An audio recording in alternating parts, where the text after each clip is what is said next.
Across many African societies, truth has never been viewed as a private matter. It is communal. When one person lies, the entire village feels the weight of it.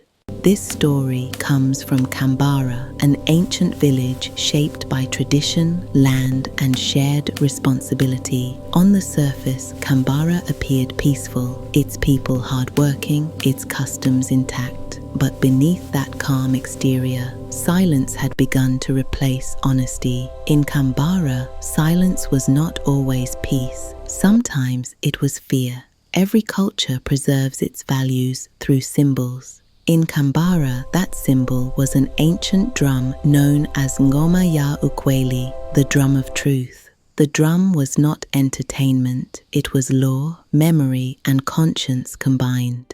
It was believed that when struck, truth could no longer hide. For generations, the drum remained untouched, not because it had lost its power, but because people feared what it might reveal. Truth, after all, demands courage.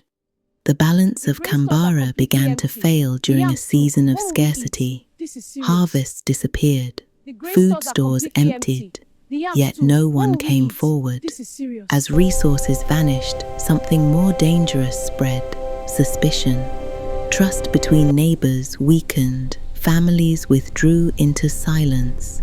What had once been a united community became divided by fear.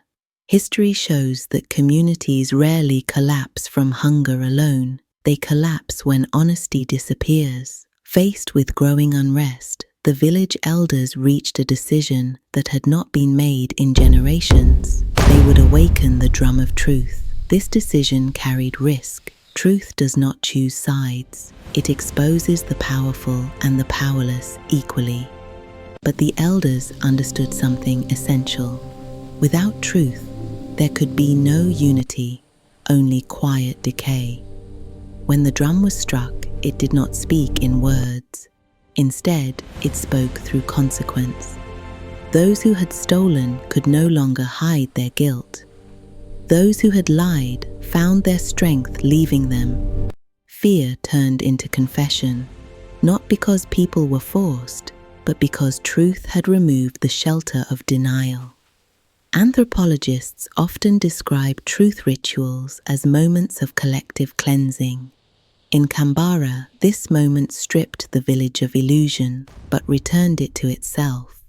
What followed was not punishment driven by anger, but accountability guided by wisdom. Stolen food was returned, false accusations were withdrawn, apologies were offered openly. Kambara chose restoration over revenge.